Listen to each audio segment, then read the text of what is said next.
Hello students, आप सभी का हमारे यूट्यूब चैनल पर स्वागत है।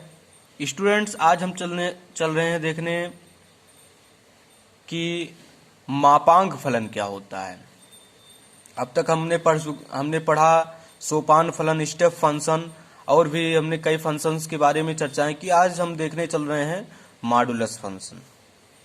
देखिए, मॉडुलस फंक्शन क्या होता है, मापांक फलन क्या होता है। इफ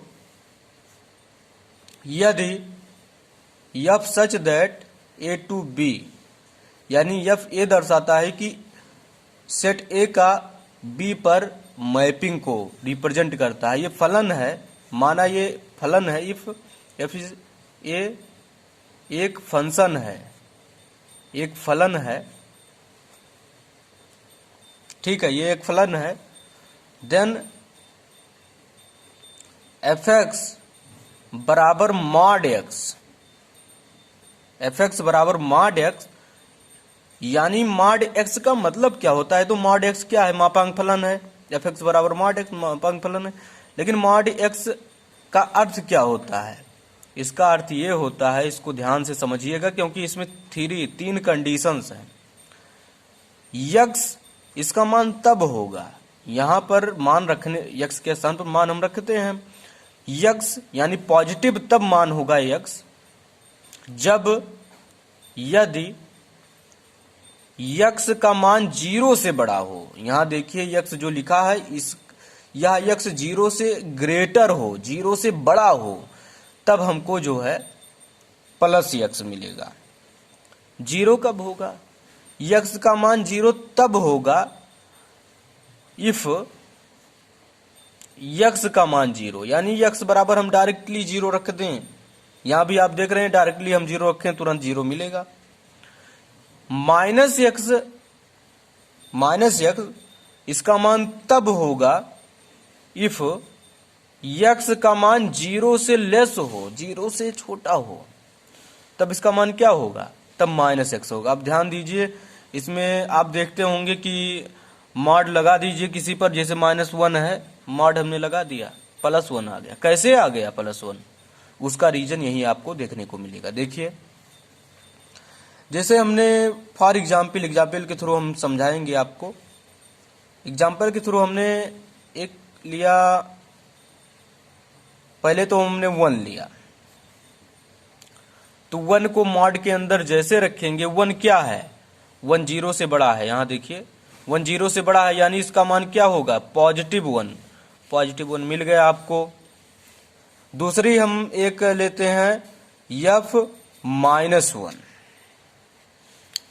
का मतलब, ये -1 क्या है, इसको -1 हम इसमें रखते हैं, x के स्थान पर मैं -1 रखता हूं। देखिए यहां से देखिए कंडीशन, यहां पर -1 0 से छोटा है, इसका मान क्या होना चाहिए, -x होना चाहिए। x बराबर क्या है, x बराबर -1 है।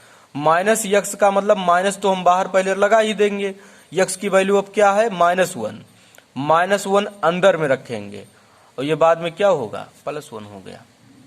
यानी यही रीजन है इसका, यही रीजन है, यही कारण है इसका, डिफिनेशन से यही कारण है, इसके परिभाषा से यही कारण है कि -1 यानी जितना भी आप निगेटिव मान या पॉजिटिव मान, सबको ये पॉजिटिव कर देता है मापांक फलन, इसका यही प्रमुख कारण है। तो आई होप आपको समझ में आ गया होगा इसका रीजन कैसे, कि मापांक फलन आखिर होता क्या है। मापांक फलन में ये 3 कंडीशन होती हैं, इसी कंडीशन के अकॉर्डिंग उसमें होता है। तो दूसरा अब फलन एक और हम लेते हैं, वो होगा लीनियर, रैखिक फलन। रैखिक फलन लीनियर फंक्शन, ठीक है, लीनियर फंक्शन। लीनियर फंक्शन क्या होता है, if f such that a to b, सब में वही रहेगा, if such that a to b एक ऐसा फलन है, एक फलन है, कुल मिलाकर ऐसे कहें, ये एक फलन है। फलन का नोटेशन यही होता है। देन तब एफ एक्स बराबर, यदि यहां पर ए एक्स प्लस बी, ये लीनियर इक्वेशन है, लाइन का इक्वेशन भी इसे हम कहते हैं, तो इसी को हम कहते हैं यहां पर ए कामा बी दोनों कहां से, रियल पार्ट से बिलोंग करते हैं, यानी रियल नंबर से बिलोंग करते हैं, या रियल पार्ट कभी इमेजिनरी नहीं होंगे, इसको ध्यान देना होगा। रैखिक लीनियर फलन में यही तो खासियत है कि इसका ये एक फलन है एफ एक्स इस प्रकार है कि एफ एक्स बराबर A X plus B for A comma B every element belongs to R, ये है रैखिक फलन। फॉर एग्जाम्पल आप देखिए, एग्जाम्पल के थ्रू हम आपको बताते हैं। एफ एक्स बराबर हम लिख दें 3x प्लस 4। आप यहां पर देख रहे होंगे 3x प्लस 4 में 3 एंड 4 इस रियल नंबर से बिलोंग करता है, यही तो है। जैसे हम लिख दें एफ एक्स बराबर 5x माइनस 8, 5x माइनस 8 ही लिख दें, तो 5 और 8 ये सब कहां से बिलोंग करता है, रियल नंबर से बिलोंग कर रहा है। तो आपको समझ में आ गया होगा कि रैखिक फलन क्या है। इसका अभी हमने ग्राफ आपको नहीं दिखाया है बनाकर, ग्राफ भी बनाकर आपको हम दिखाएंगे और अच्छे से समझ में आएगा। तो उम्मीद करता हूं आज का आपको समझ में आ गया होगा कि रैखिक फलन क्या है, मापांक फलन क्या है, बहुत अच्छे से समझ में आ गया होगा। तो आप लोग चैनल को सब्सक्राइब करिए, वीडियो को लाइक करिए और वीडियो को अधिक से अधिक शेयर करिए। आज के वीडियो में बस इतना ही। Thank you so much for watching.